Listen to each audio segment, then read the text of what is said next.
Bonjour à tous, on se retrouve pour une nouvelle vidéo et aujourd'hui on va parler d'OnlyFans. On va parler des hommes qui sont clients sur OnlyFans parce que j'ai des trucs à dire sur ces gars-là. On va commencer par se demander qui sont ces gars-là. Ensuite on va se demander quel impact ont-ils sur la société. Et troisièmement, sont-ils victimes ou sont-ils responsables de leur situation et de la nôtre à nous tous. Let's go!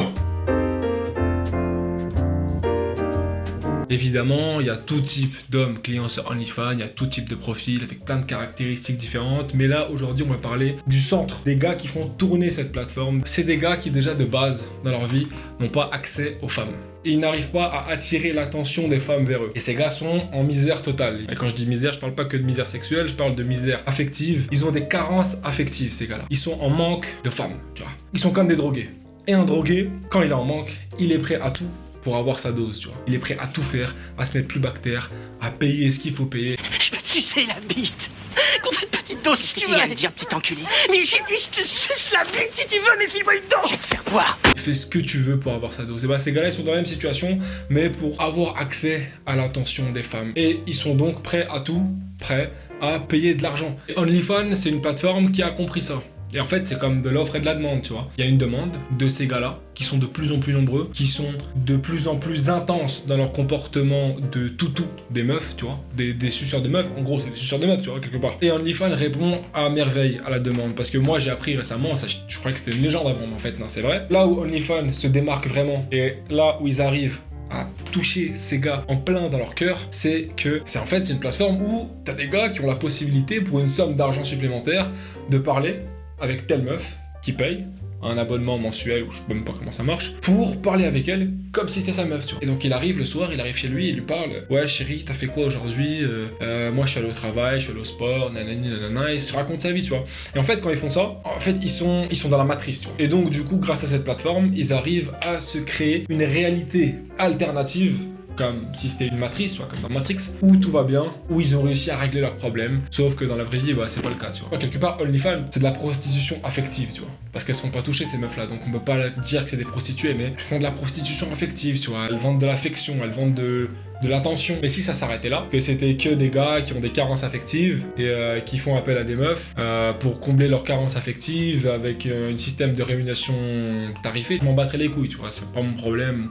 Chacun fait sa vie, rien à foutre. Le souci, c'est que le comportement que ces gars ont a un impact sur nos vies à tous. Et je vais vous expliquer mon analyse tout de suite. Let's go!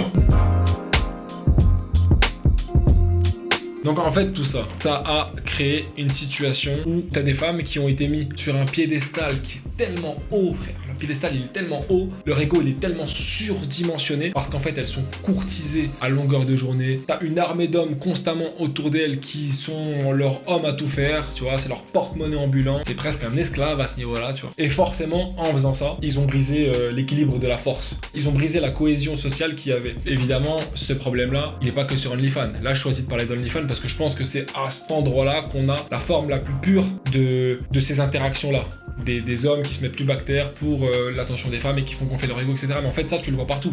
Les réseaux, ça marche beaucoup comme ça. Sur Twitch, c'est pareil. T'as des meufs qui... Pas toutes, évidemment. Des meufs qui arrivent à gagner leur vie sur Twitch indépendamment de tout ça. Et t'as beaucoup de meufs sur Twitch qui gagnent leur vie par le même système qu'OnlyFans, tu vois. C'est la même chose, en vrai. Parce que la meuf sur Twitch aussi, elle est là, elle parle avec sa communauté. Il y a des échanges, ils ont l'impression d'être proches d'elle, tu vois. Sauf que non, pas du tout. Et même dans la vie de tous les jours, hein, tu vois des gros suceurs de meufs, des gars qui se mettent plus bactères pour des meufs, etc. Des gars qui taillent leurs potes quand il y a des meufs, etc. Enfin, en fait, c'est des comportements que tu vois partout, à différents degrés. Sur OnlyFans, c'est l'allégorie de ce phénomène, tu vois. Tu peux pas faire plus clair. Et quand t'as ce marché qui est déréglé, en fait, t'as ces femmes qui ont été mises sur un piédestal beaucoup trop haut pour elles, qui se permettent aujourd'hui de demander de plus en plus aux hommes en face d'elles, mais elles proposent de moins en moins. Elles ont des critères de plus en plus diversifiés pour choisir un homme de valeur. Elles ont des standards de plus en plus hauts et elles proposent toujours de moins en moins. Quand t'as une meuf de 1m50 qui peut te dire oui, moi c'est 1m90 ou rien, ça c'est une expression de ce phénomène. En fait, il y a plus d'échanges équivalents, comme dans Fullmetal Alchemist, frérot. Si tu vas avoir un truc, ils vont te donner un des mêmes valeurs en échange. Sauf que ça fonctionne plus parce que elles ont été mises sur un piédestal qui est beaucoup trop haut pour elles. Bah dans leur tête, elles sont au-dessus, tu vois. Elles sont trop au-dessus, sauf que c'est pas le cas, mais elles se rendent pas compte. compte et elles s'en rendront probablement jamais compte. En fait, j'ai envie de te dire que peut-être qu'elles ont raison, parce que ces gars-là leur donnent raison en réalité. Quand t'es une meuf et que t'es constamment baigné dans l'abondance d'hommes autour de toi qui sont prêts à tout faire pour toi, à tout faire à ta place, à payer pour toi, à faire ceci, enfin bref, t'as besoin de plus rien faire, t'as juste besoin d'être en fait. Tu vois, t'as juste besoin d'être. Et tout va rouler pour toi, tout peut avancer. L'équilibre il est brisé, en fait on est en train de jouer à une compétition inégale entre les hommes et les femmes. Aujourd'hui, t'as de plus en plus de femmes qui, leur seul critère pour avancer dans leur vie, bah c'est leur physique, c'est l'attention des hommes. Sauf que ça va marcher frérot, parce qu'elle a besoin de rien d'autre aujourd'hui. Et tout ça, tu vois, toute cette pensée-là, ça me rappelle la vidéo de Fabrice Eboué, où il dit Tu vis dans une société aujourd'hui, des gens ils font médecine, ils font 10 ans d'études, et ils gagnent 3-4 000 balles par mois, et t'as des meufs qui montent leur cul sur Instagram et elles prennent 40-50 000 balles par mois. Et je suis comme tous les parents, je suis démuni. C'est quoi le juste milieu dans cette société où on valorise de plus en plus le paraître, le manque de travail, le tout de suite? C'est... Tu vois, bah là, il est en plein dedans. Parce qu'il n'y a plus de juste milieu, le jeu a été déséquilibré, et les responsables, c'est justement ces gars-là, qui adulent, qui courtisent les femmes, qui les surélèvent toujours, qui en font d'elles le centre de leur monde, et c'est eux qui niquent le jeu, en fait, c'est eux qui niquent le game. Et en fait, ils niquent le game pour nous tous. Parce que la meuf moyenne, dans sa tête, elle va en demander toujours plus, et le problème, c'est que le gars moyen, lui, il se rend bien compte que la meuf, en vrai, elle est pas au-dessus de lui. Le problème, c'est que t'as une armée d'hommes moyens autour de lui, bah, qui niquent le game pour cet homme moyen, parce qu'il surélève cette meuf, elle a sucé, lui, c'est pas un suceur, tu vois, mais son game, il est niqué parce que t'as 45 suceurs autour de lui. Maintenant, la question, c'est est-ce qu'on peut en vouloir à ces gars ou est-ce qu'on ne doit pas leur en vouloir? Sont-ils victimes de leur situation ou sont-ils responsables de leur sort? Moi, j'ai envie de dire les deux. Ils sont victimes de ce qu'ils sont devenus parce qu'en fait, ils ont cru à un mensonge. Un mensonge des femmes, un mensonge de la culture quelque part. La culture du c'est le gentil garçon que les femmes cherchent. La culture du c'est le gars attentionné, c'est le gars à l'écoute, c'est le gros suceur quoi. Que les femmes cherchent. Ça, tu le vois beaucoup que ce soit dans le cinéma ou dans la littérature où c'est le héros, c'est l'homme bien, tu vois. Et c'est le héros qui sert la meuf à la fin du bouquin, à la fin du film. Donc il y a dans l'inconscient collectif cette vérité que pour être un homme de valeur, faut que tu sois un homme bien. Quand je dis un homme bien, je dis pas que c'est pas bien d'être un homme bien, tu vois. Mais il y a des trucs qui fonctionnent pas. Objectivement, dans les relations hommes-femmes, faire le gros suceur, être trop à l'écoute, être trop à courir derrière la meuf, etc. fonctionne pas, tu vois. Sauf qu'on nous a appris que c'était ça qui fonctionnait. Et ça, tu le vois en fait dans des phrases qu'on prononce tous les jours. Quand t'as des meufs qui te disent ouais, les mecs, c'est tous des connards. Ouais, moi je veux un homme bien. Sous-entendu, l'homme bien, c'est l'homme qui est rare, c'est l'homme qui a de la valeur, c'est l'homme que je recherche. Sauf que en fait, pas du tout, tu vois, ça marche pas comme ça. Enfin voilà, ils ont été bernés par ce mensonge. Et tout au long de leur vie, en fait, ces gars n'ont essuyé que échec et rejet. Et ils arrivent à un moment donné, à un certain moment de leur vie, où ils en ont marre, où ils ont même une crainte, une peur du rejet, une crainte, une peur de l'échec. Et ils ont plus envie de refaire face à ces humiliations. Et ils sont donc prêts à tout pour avoir l'attention des femmes, l'attention, l'affection, etc. qu'ils voulaient, sans passer par les constantes humiliations, les constants échecs, parce que en plus ça marchera pas, ils n'auront pas d'attention avec ça, ils vont juste donner de l'attention et gonfler l'ego, etc. Tu as compris, cercle vicieux, on revient au début. Et donc en ce sens-là, ils sont victimes, parce que on leur a pas donné les bonnes règles. Mais ils sont responsables de leur situation. Parce qu'à un moment donné, ils le savent. Ça n'a pas fonctionné année après année. Ils se sont rendus compte, ils se sont documentés comme tout le monde, ou ils ont réfléchi comme tout le monde, et ils ont compris qu'en fait les règles du jeu c'était pas celle-ci, et qu'il fallait agir différemment. Sauf que pour agir différemment et pour désapprendre tout ce que tu avais appris dans ta vie, bah ça c'est difficile. Et ça, il n'y a pas tout le monde qui est capable de ça. Enfin si, en réalité il y a tout le monde qui est capable de ça, mais il n'y a pas tout le monde qui a envie de passer par là. Parce que ça c'est une phase qui est dure, c'est une phase qui est douloureuse. C'est une phase où tu dois désapprendre des trucs, apprendre de nouvelles choses, remettre en question tes fondements.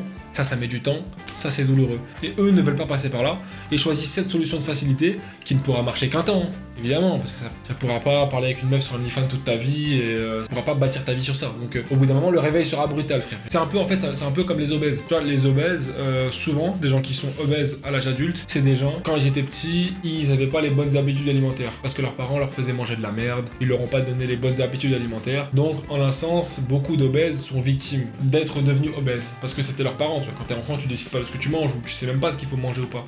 Tu manges ce que tes parents te donnent ou ce que tes parents te laissent manger. Le problème, c'est qu'au bout d'un moment, t'arrives à l'âge adulte. Quand t'arrives à l'âge adulte, bah t'as réfléchi tout au long de ta vie, tu t'es documenté, tout le monde sait comment ne plus être obèse. Tu manges bien, tu fais du sport, tu dors bien, tu bois de l'eau, tu seras plus obèse, tu vois. Dans la majorité des cas.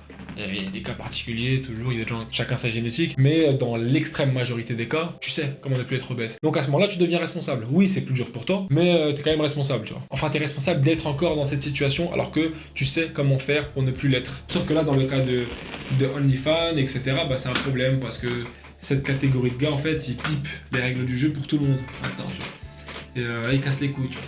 Et en fait, tous ces trucs qu'on nous a appris, c'est un peu une culture, je pense, qui naît beaucoup avec les mouvements féministes, tu vois. Il y a beaucoup de bonnes choses dans les mouvements féministes, mais il y a des points négatifs, comme celle-là, parce que c'est beaucoup une culture de la dévirilisation des hommes, et c'est comme ça que tu te retrouves avec des gars, qui en valent pas un, tu vois. Et je dis que tout ça, c'est un mensonge, mais c'est pas vraiment un mensonge, parce que je pense que les femmes, quand elles te disent ça, elles croient que c'est ce qu'elles veulent vraiment. Mais bon, ça c'est un autre sujet, tu vois. Parce que les femmes sont d'éternelles contradictions humaines. Elles savent pas ce qu'elles veulent. Ça me fait penser à une citation de Freud. Il avait dit un truc du genre après tant d'années à étudier la psychologie féminine, etc., j'ai toujours pas trouvé de grande réponse à la question, mais que veulent-elles au juste? Ça, on parle de Freud quand même. C'est genre un des gars qui est rentré le plus profondément dans la psychologie humaine, tu vois. C'est le père de la psychanalyse. C'est un gars qui est mort il y a... Je sais même pas, il est mort quand, Freud, il y a plus de 100 ans, tu vois. Et ses travaux régissent encore le monde de la psychologie d'une certaine façon aujourd'hui. C'est un gars qui a bien compris l'espèce humaine. Et même lui, il est perdu, tu vois. Donc la moralité de tout ça, c'est que pour comprendre les femmes, faut pas écouter ce que les femmes te disent qu'il faut comprendre d'elles. Parce que là, t'es